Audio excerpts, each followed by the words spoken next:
Welcome learners. आज की इस वीडियो में हम consumer equilibrium in case of two commodity को डिस्कस करेंगे।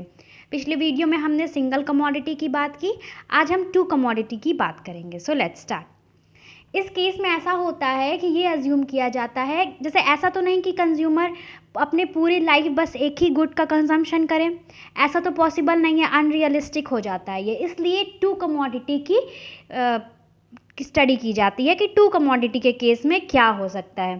सिंगल कमोडिटी के केस में हमने देखा कि कंज्यूमर क्या करेगा कि प्राइस और उस कमोडिटी से मिलने वाली मार्जिनल यूटिलिटी को कंपेयर करेगा।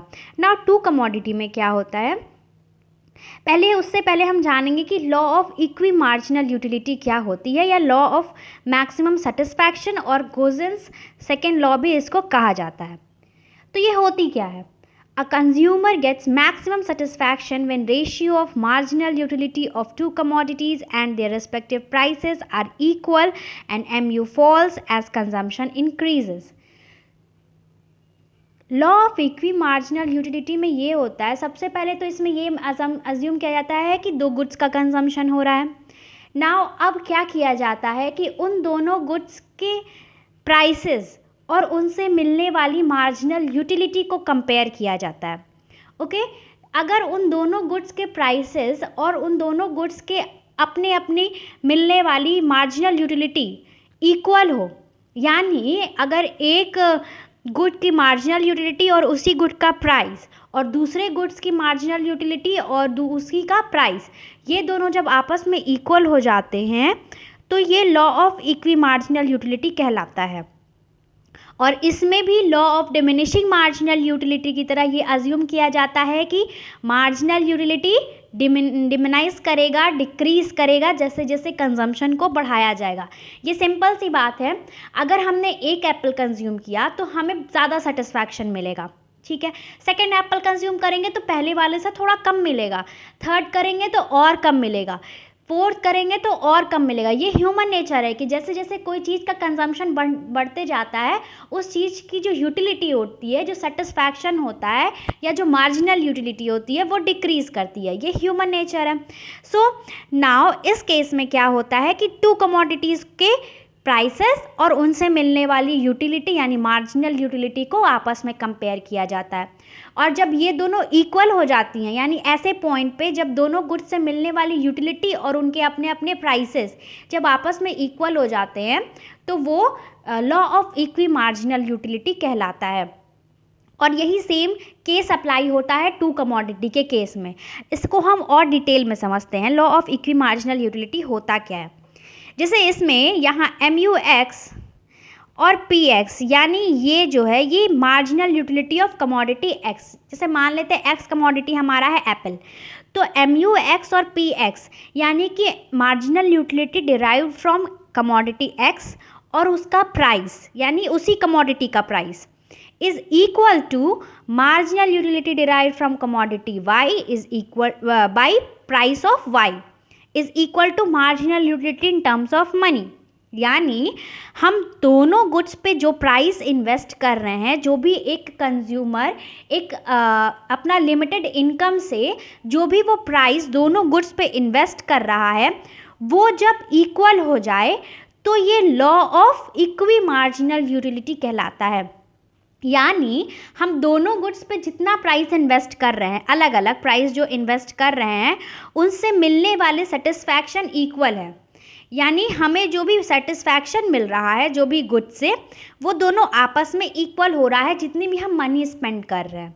तो इस तरह से जब हमने जो मनी स्पेंड की उस हिसाब से जो हमें यूटिलिटी मिली दोनों गुड से अलग अलग, वो दोनों इक्वल है। इसका मतलब ये कहने का हो रहा है कि जो भी दो गुड्स पे कंज्यूमर स्पेंड कर रहा है अपनी मनी को, वो दोनों उसको सेम लेवल ऑफ सेटिस्फैक्शन देते हैं। यानी उसको अगर वो एप्पल और ऑरेंजेस खरीद रहा है तो उसको एप्पल भी उतना ही सेटिस्फैक्शन दे रहा है जितना कि वो ऑरेंज से सेटिस्फैक्शन उसको मिल रहा है। यहाँ पे ये बात समझनी है कि दोनों कमोडिटी से मिलने वाले सेटिस्फैक्शन, वो जो भी पैसे इन्वेस्ट कर रहा है उस कमोडिटी पे, वो इक्वल होने चाहिए। ऐसा नहीं कि उसको अगर मान लो वो पिज़्ज़ा और एप्पल पे कर रहा है इन्वेस्ट, तो उसको पिज़्ज़ा से कम सेटिस्फैक्शन मिल रहा है और एप्पल से ज़्यादा सेटिस्फैक्शन मिल रहा है। या एप्पल और ऑरेंज पे अगर वो इन्वेस्ट कर रहा है तो उसको एप्पल से ज़्यादा और ऑरेंज से कम मिल रहा है, ऐसा नहीं होना चाहिए। जो भी सेटिस्फैक्शन मिल रही है उसको दोनों में इक्वल मिलनी चाहिए। तो फिर law of equi marginal utility आता है। नाउ अगर इन केस ऐसा हुआ कि एक कमोडिटी की जो भी मार्जिनल यूटिलिटी बाय प्राइस है वो ज़्यादा है, तो क्या होगा?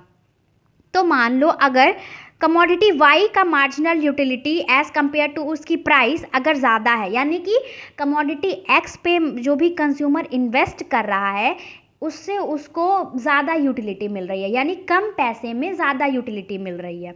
इसमें ये इसका मतलब हुआ कि जो हम एक्स पे जो कंज्यूमर स्पेंड कर रहा है, ठीक है, और जो वाई पे स्पेंड कर रहा है, दोनों से मिलने वाली यूटिलिटी अलग अलग है।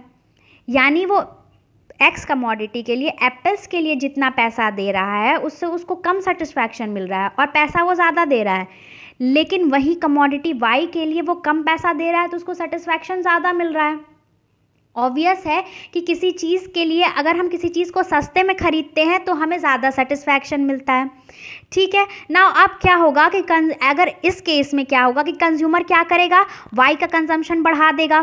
क्यों बढ़ा देगा? क्योंकि उसको मार्जिनल यूटिलिटी उससे ज़्यादा मिल रही है, ठीक है, वो प्राइस भी उसका ज़्यादा पे कर रहा है तो उसको यूटिलिटी भी ज़्यादा मिलेगी, महंगी चीज़ ज़्यादा अच्छी लगती है। तो अब क्या होगा कि जैसे जैसे उसका कंजम्पशन बढ़ेगा, उसको कमोडिटी की कंजम्पशन वो बढ़ा देगा तो उसके मार्जिनल यूटिलिटी डिक्रीज़ होने लगेगा। हमने law of diminishing marginal utility में समझा कि ऐसा क्यों होता है। अगर आपने वो वीडियो नहीं देखी है तो लिंक आपको डिस्क्रिप्शन बॉक्स में मिल जाएगा। नाउ जैसे जैसे अब कमोडिटी वाई का कंजम्पशन तो वो बढ़ा देगा क्योंकि उसको सेटिस्फैक्शन उससे ज़्यादा मिल रहा है, तो कंजम्पशन बढ़ाने से क्या होगा, मार्जिनल यूटिलिटी डिक्रीज़ करने लगेगा। और जब मार्जिनल यूटिलिटी डिक्रीज़ करने लगेगा तो वापस से ऐसा पॉइंट आएगा कि जब ये इक्वल हो जाएगा आपस में, इधर ये जब डिक्रीज़ करने लगेगा कमोडिटी वाई का मार्जिनल यूटिलिटी, तो वापस एक पॉइंट ऐसा आएगा कि MU(x) by PX is equal to MU(y) by PY हो जाएगा। नाउ अगर मान लो एक्स कमोडिटी का यूटिलिटी ज़्यादा हो गया तो इस केस में क्या होगा, अगेन वो एक्स का कंजम्पशन बढ़ा देगा। एक्स से अगर उसको ज़्यादा सेटिस्फैक्शन मिलेगी तो एक्स को वो ज़्यादा कंज्यूम करेगा। तो फिर से क्या होगा कि एक्स को जब वो ज़्यादा कंज्यूम करने लगेगा तो उसको उस चीज़ से सेटिस्फैक्शन लेवल एक टाइम के बाद उसका ख़त्म होने लगेगा, उसको उस चीज़ से मन भर जाएगा। तो मन जब भर जाएगा तो यानी उसका मतलब क्या हुआ कि मार्जिनल यूटिलिटी अब डिक्रीज़ करेगी। तो मार्जिनल यूटिलिटी जब एक्स की डिक्रीज़ करने लगेगी तो वापस एक पॉइंट आएगा कि ये जब ये दोनों आपस में इक्वल हो जाएंगे, यानी MU(x) by PX is equal to MU(y) by PY हो जाएगा। सो इस तरह से इन दोनों केस में भी एक लिमिट के बाद दोनों जाकर के इक्वल पे हो जाएंगे। Now MU falls as consumption increases. क्यों MU falls as consumption increases? क्यों? हमने देख लिया है कि marginal utility diminishing marginal utility law के अंडर के ऐसा होता है। बट अगर ऐसा नहीं हुआ तो क्या होगा? एक क्वेश्चन अराइज होता है कि इन केस मान लो अगर MU फॉल नहीं करेगा तो जब if MU does not falls as consumption increases, the consumer will end up buying only one good, which is unrealistic and consumer will never reach equilibrium position. Now अब क्या होगा कि मान लो MU उसका कभी इंक्रीज ही नहीं कर डिक्रीज ही ना करे, या MU कभी डिक्रीज ही ना करे जैसे जैसे वो कंजम्पशन बढ़ा रहा है। मतलब उसकी इच्छाएं कभी, उसके जो भी सेटिस्फैक्शन, उसको अगर एप्पल के कंजम्पशन से जो भी सेटिस्फैक्शन मिल रही है वो हमेशा एक ही जैसी बनी रहे, यहाँ तक कि अगर वो ज़्यादा से ज़्यादा एप्पल भी कंज्यूम कर रहा है तभी उसको सेटिस्फैक्शन सेम लेवल की मिले। ऐसा होता है? ऐसा नहीं होता है। अगर आपको बार बार आइसक्रीम खिलाया जाए, डेली आइसक्रीम खिलाया जाए, डेली आइसक्रीम खिलाया जाए, तो एक बार बाद आपको आइसक्रीम भी नहीं अच्छी लगने लगेगा कि नहीं, अब कुछ अलग खाना चाहिए, अब कुछ दूसरा खाना चाहिए। तो ये अनरियलिस्टिक है, ऐसा होता नहीं है, ऐसा ह्यूमन नेचर होता नहीं है कि वो डेली एक ही गुड कंज्यूम करे फिर भी उसका सेटिस्फैक्शन लेवल सेम बना रहे।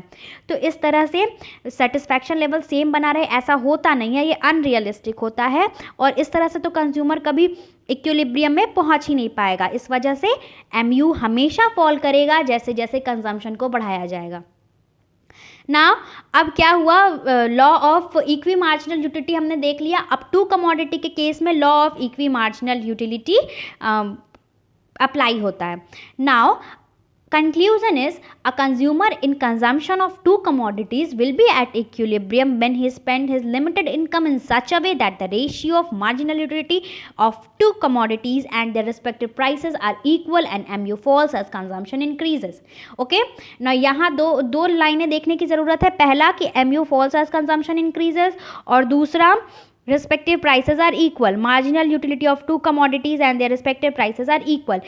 ये दो चीज़ें जो हैं इसमें मेन है कि जैसे जैसे कंजम्पशन को बढ़ाया जाएगा मार्जिनल यूटिलिटी डिक्रीज करेगी और law of equi marginal utility के under marginal utility of two commodities और उनके रिस्पेक्टिव प्राइसेस जब इक्वल होंगे इन टर्म्स ऑफ मनी, यानी जो भी कंज्यूमर दो गुड्स पे पैसे इन्वेस्ट कर रहा है उससे उसको सेम लेवल ऑफ सेटिस्फैक्शन मिले, तो इस केस में क्या होगा, कंज्यूमर इक्विलिब्रियम पे पहुंच जाएगा, एक स्टैटिक पोजीशन पे पहुंच जाएगा.